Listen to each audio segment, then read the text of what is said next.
भवानी शंकरो वंदे श्रद्धा विश्वास रूपिणौ याभ्याम विना न पश्यन्ते सिद्धः स्वन्तः स्थमीश्वरम। हर हर महादेव। हार्दिक स्वागत करता हूं आप सभी भगवत प्रेमी दर्शकों का आपके अपने ही YouTube चैनल जगत पिता शिव में। भगवान श्री मनमथेश्वर महादेव जी की कृपा से आप सभी स्वस्थ सकुशल और प्रसन्न होंगे, ऐसा मुझे विश्वास है। प्रसादात् जायते ज्ञानम ज्ञानाद् योगः प्रवर्तते योगेन जायते मुक्तिः प्रसादाद् अखिलम ततः। अर्थात भगवान शिव जी की अनुकंपा से ही ज्ञान उत्पन्न होता है, ज्ञान से योग में प्रवृत्ति होती है और योग से मुक्ति की प्राप्ति होती है। इस प्रकार ऐसे साधक का शिव जी की कृपा से सब कुछ सिद्ध होता है। लिंग पुराण के पूर्व भाग के 7वें अध्याय से लिया गया यह श्लोक था। आज के वीडियो का विषय बड़ा ही महत्वपूर्ण है। सभी जीव ऐसा सोचते हैं कि उनकी मृत्यु कभी न हो। कोई भी जीव जो जिस योनि में है वो मरना थोड़ी चाहता है। चाहे आप छोटे से छोटे कीड़े मकोड़े को देख लें या थलचर प्राणियों को देख लें, नभचर प्राणियों को देख लें, जलचर प्राणियों को देख लें, सबके सब जिस भी देह में हैं, जिस भी तरह का शरीर उनके पास इस समय उपलब्ध है, वो उसी में रहना चाहते हैं। अपनी सुरक्षा सभी करते हैं, आत्मरक्षा के लिए सभी प्रयत्नशील हैं। तो जन्म मरण का क्रम तो बहुत समय से चला आ रहा है। जब प्राणी निरंतर जन्म ले रहे हैं और निरंतर मर भी रहे हैं, तो इसका अर्थ है कि सृष्टि में यह क्रम अनवरत जारी है, बहुत समय से चला आ रहा है और आगे भी लंबे समय तक यही प्रक्रिया होनी है। तो वीडियो का जो विषय है कि मरने से कैसे बचें, तो उसका जो सटीक उत्तर है वह क्या है? मेरे विचार से इसका उत्तर बड़ा सरल सा है कि यदि आप जन्म लेने से बच सकें तो आप मरने से भी बच सकते हैं।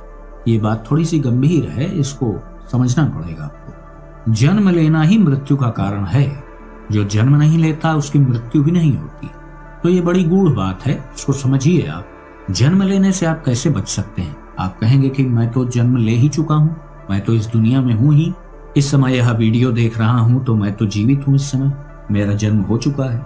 हाँ, तो यह बात आप समझें कि अभी भी अवसर है, अभी भी आप ऐसी प्रक्रिया को कर सकते हैं जो अगले जन्म को कैंसिल कर सकती है। तब मृत्यु भी नहीं होगी, फिर जन्म मरण का चक्र भी समाप्त हो जाएगा। तो मुख्य बात है कि जन्म लेना ही ना पड़े तो मृत्यु भी नहीं होगी। अभी भी बहुत से लोग सोच रहे होंगे कि आगे मृत्यु तो सभी की आनी है। हाँ, तो यही तो कहा जा रहा है कि जब तक अभी आपके पास अवसर है, आप ऐसी क्रिया को कर लें कि फिर पुनरागमन ना हो। पुनरागमन का ही मतलब तो जन्म है। आवागमन के चक्र से मुक्त हो जाना जो प्रक्रिया है वो यही तो है। इन्हीं सब विषयों पर आद्य जगत गुरु भगवान शंकराचार्य जी ने विवेक चूड़ामणि में कहा है, इतः को न्यस्ति मूढ़ात्मा यस्तु स्वार्थे प्रमाद्यति दुर्लभम मानुषम देहम प्राप्य तत्रापि पौरुषम। अर्थात दुर्लभ मनुष्य देह और उसमें भी पुरुषत्व को पाकर जो स्वार्थ साधन में प्रमाद करता है। स्वार्थ साधन से यहाँ तात्पर्य है आत्म कल्याण के जो साधन हैं उसमें प्रमाद करता है, आलस्य करता है, तो उससे अधिक मूढ़ अर्थात जड़ बुद्धि और कौन होगा। आगे कहते हैं, वदन्तु शास्त्राणि यजन्तु देवान् कुर्वन्तु कर्माणि भजन्तु देवताः आत्मैक्य बोधेन विना विमुक्तिर् न सिद्ध्यति ब्रह्म शतान्तरेपि। अर्थात भले ही कोई शास्त्रों की व्याख्या करे, देवताओं का यजन करे, नाना शुभ कर्म करे अथवा देवताओं को भजे, लेकिन जब तक ब्रह्म और आत्मा की एकता का बोध नहीं हो जाता तब तक 100 ब्रह्माओं के बीच जाने पर भी अर्थात 100 कल्पों में भी मुक्ति नहीं हो सकती है। अब आ गई ना मुख्य बात। यहाँ पर आद्य जगत गुरु भगवान शंकराचार्य जी भी यही कह रहे हैं कि जब तक ब्रह्म और आत्मा की एकता का बोध ना हो जाए, यानी वह कोई प्रक्रिया है जिसके द्वारा अगले जन्म से आप बच सकते हैं, पुनरागमन ना हो, इससे आप बच सकते हैं। आगे इसी के उपाय के संबंध में आद्य जगत गुरु भगवान शंकराचार्य जी कहते हैं, अतो विमुक्त्यै प्रयतेत विद्वान् संन्यस्त बाह्यार्थ सुख स्पृह सन संतम महांतम समुपेत देशिकम तेनोपदिष्टार्थ समाहितात्मा। अर्थात इसलिए विद्वान व्यक्ति संपूर्ण बाह्य भोगों की इच्छा त्याग कर संत शिरोमणि गुरुदेव की शरण जाकर उनके उपदेश किए हुए विषय में समाहित होकर मुक्ति के लिए प्रयत्न करे। यह बात उसके लिए कही जा रही है जिसे यह ज्ञान हो गया कि हाँ, यह लक्ष्य है। अब इसके संबंध में उसे जिज्ञासा हो रही है, तो जिसे जिज्ञासा हो रही है वही गुरु की शरण में जाएगा। और गुरु व्यापक रूप से एक तत्व है, वो कोई व्यक्ति नहीं है। गुरु कोई मनुष्य शरीर में ही हो यह आवश्यक भी नहीं है। गुरु केवल मनुष्य शरीर में ही आपका मार्गदर्शन कर पाए ऐसा आवश्यक नहीं है। मार्गदर्शन आपके इष्ट देव आपका किसी भी माध्यम से कर सकते हैं। लेकिन यहाँ पर भगवान शंकराचार्य जी ये कह रहे हैं कि जिसे इस ओर बढ़ना है, जिसने अपने लक्ष्य को पहचान लिया है, तो ऐसा विद्वान व्यक्ति बाह्य भोगों की इच्छा को त्याग कर संत शिरोमणि गुरुदेव की शरण जाए। मतलब किसी श्रेष्ठ संत के पास जाए जो वास्तविक रूप में संत हो, जिनके विषय में आप बिल्कुल अच्छे से जानते हो, जिनके विषय में आपको पूर्ण विश्वास हो। ऐसे ही सुन सुना करके कहीं जाने की बात नहीं यहाँ पर शंकराचार्य जी ने कह दी कि कहीं भी आप चले जाएं। जिसको आप मानते हो कि वो संत शिरोमणि हैं, परम गुरुदेव की श्रेणी में हैं वो। यहाँ पर कोई सामान्य व्यक्ति की बात नहीं हो रही है। शंकराचार्य जी ने ये नहीं कहा है कि आप YouTube पे कोई वीडियो बना रहा है तो उसको भी गुरु मान लीजिए, ये बिल्कुल आवश्यक नहीं है। यहाँ पर बताने का भाव यह है, जो स्वयं उस स्तर का विद्वान होगा तब तो वो आपको ज्ञान दे पाएगा। तो इसीलिए यहाँ पर संत शिरोमणि शब्द का प्रयोग हुआ है। मतलब इस श्लोक के माध्यम से यह समझाया जा रहा है वह विद्वान किसी संत शिरोमणि की शरण में जाए। ये हम लोगों के स्तर की बात नहीं है, हम लोग तो अभी स्वयं सीख रहे हैं। यहाँ पर बहुत उच्च स्तर के संत शिरोमणि की बात हो रही है। जैसे आप सभी जानते होंगे बहुत से उच्च स्तर के विद्वान आज भी इस संसार में हैं जिन्हें संत शिरोमणि कहा जा सकता है। कुछ ही हैं, थोड़े बहुत हैं, आज भी हैं। तो मुख्य बात यही इस श्लोक में समझाई जा रही है कि अपने परम उद्देश्य की पूर्ति के लिए, पुनरागमन से बचने के लिए क्या आवश्यक है? यह जानना कि ब्रह्म और आत्मा में कोई अंतर नहीं है। क्या जानने के लिए क्या करना पड़ेगा वह बता दिया आद्य जगत गुरु भगवान शंकराचार्य जी ने कि बाह्य भोगों का त्याग करके संत शिरोमणि की शरण में जाकर उपदेश किए हुए विषयों में समाहित होकर मुक्ति के लिए प्रयत्न करें। आगे कहा जा रहा है, उद्धरेदात्मनात्मानं मग्नं संसार वारिधौ योगारूढ़त्वमासाद्य सम्यक दर्शन निष्ठया। अर्थात जो निरंतर सत्य वस्तु आत्मा के दर्शन में स्थित रहता हुआ योगारूढ़ होकर संसार समुद्र में डूबे हुए अपने आत्मा का आप ही उद्धार करे। मतलब कहा जा रहा है कि निरंतर आत्म दर्शन में प्रवृत्त रहते हुए संसार सागर में डूबी हुई अपनी ही आत्मा का स्वयं अपने आप उद्धार करे।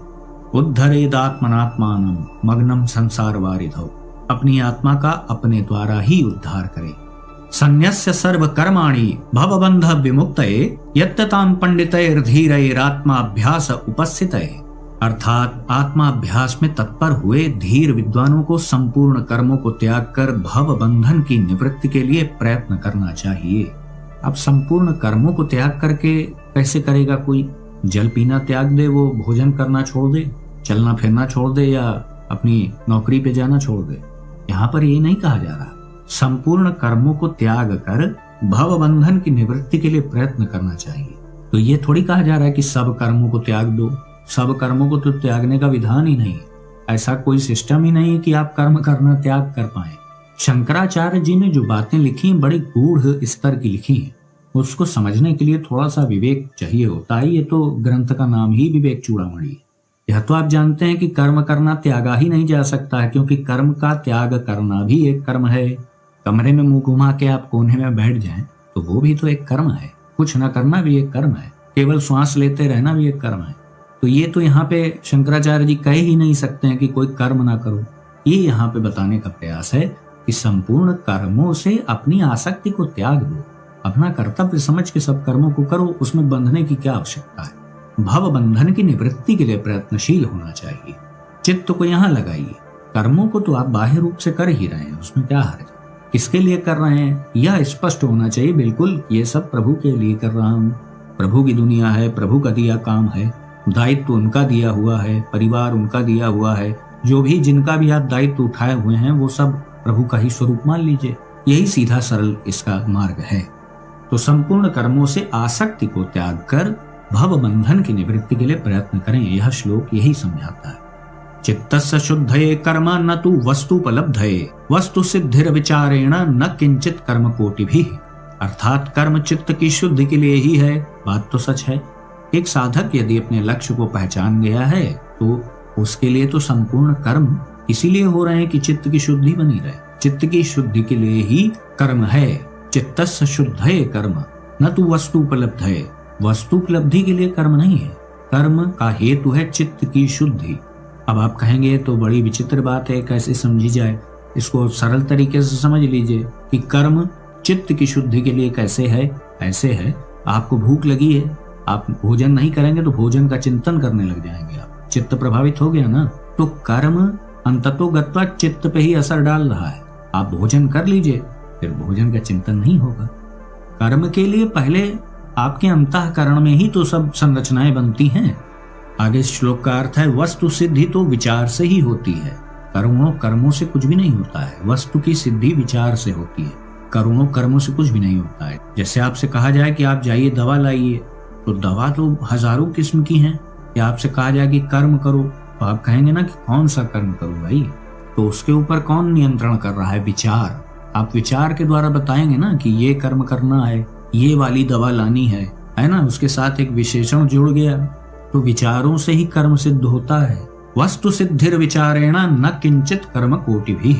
कर्म का मूल विचार है, करोड़ों कर्मों से कुछ भी नहीं होता है। यहाँ पे यही कहा जा रहा है।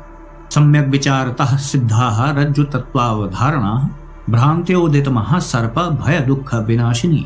अर्थात भली भांति विचार से सिद्ध हुआ रज्जु तत्व का निश्चय भ्रम से उत्पन्न हुए महान सर्प भय रूपी दुख को नष्ट करने वाला होता है।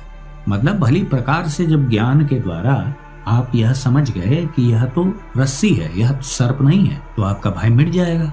भय को मिटाने का सबसे सरल उपाय ज्ञान है।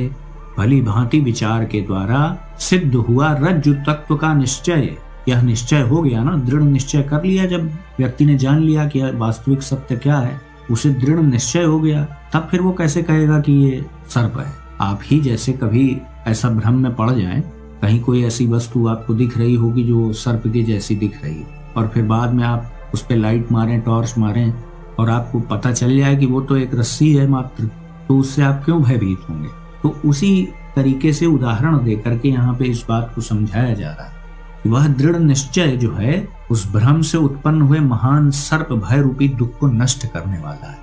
तो जैसे एक बार आपका वो भ्रम नष्ट हो गया कि हाँ ये तो रस्सी है, ये सर्प नहीं है, तो उसी प्रकार से वास्तविक ज्ञान प्राप्त कर लेने के बाद फिर यह भ्रम नहीं रह जाता है जो बंधन युक्त प्राणियों में होता है।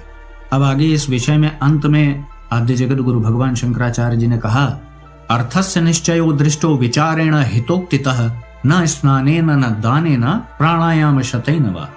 अर्थात कल्याणप्रद उक्तियों द्वारा विचार करने से ही वस्तु का निश्चय होता है, स्नान दान अथवा सैकड़ों प्राणायामों से नहीं। मतलब यहाँ पर ये बताया जा रहा है कि मूल बात यह है विचार। जैसे विचार होंगे वैसे ही तो हम कर्म करेंगे, केवल हम भौतिक क्रियाओं में ही लिप्त रहेंगे। तो यह प्रक्रिया कैसे हो पाएगी जिससे हम जान पाए कि ब्रह्म और आत्मा तो एक ही है, वह भिन्न नहीं है। भगवान के मय में हमने अपना मय जोड़ रखा है, यह तो हमारी भूल है। हमारा जो मय है वही तो भगवान का भी मय है, तो उसे भगवान का ही मय रहने दीजिए। अपना मय मान लेने से ही सब समस्या हो जाती है। तो उसी का उपाय यहाँ पर भगवान शंकराचार्य जी बता रहे हैं कि वह ज्ञान उच्च स्तर का गुरु ही दे पाएगा। यही तो यहाँ पर कहा गया कि भव बंधन की निवृत्ति के लिए प्रयत्न करना चाहिए, अपने ही द्वारा अपनी आत्मा का उद्धार करना चाहिए। तो यही इसका श्रेष्ठतम उपाय है। लेकिन यह बात समझ में उसी को आएगी जिसको यह लक्ष्य पता है, जिसे यह मालूम है कि मनुष्य योनि का वास्तविक उद्देश्य क्या है। तो आज का वीडियो हम यहीं समाप्त करते हैं। आशा करता हूँ जो भी जानकारी आपको दी गई वो आपको अच्छी लगी होगी। यदि वीडियो आपको पसंद आया तो इसे लाइक करें, अपने मित्रों और बंधु बांधवों के साथ शेयर करें। यदि इस चैनल का वीडियो आप पहली बार देख रहे हैं तो कृपया इस चैनल को सब्सक्राइब करें और बेल आइकन को भी अवश्य प्रेस कर दीजिएगा, जिससे आगे आने वाले जो मेरे वीडियोस हैं उसकी सूचना आपको सही समय पर प्राप्त हो जाए। तो भगवान श्री जटाधरेश्वर महादेव जी से मैं ऐसी प्रार्थना करता हूँ कि वो आप सभी को सदा सुखी, स्वस्थ और ऊर्जावान बनाए रखें। मिलते हैं अगले वीडियो में एक नई और उपयोगी जानकारी के साथ। तब तक के लिए आप सभी भगवत प्रेमी भक्तों को हर हर महादेव।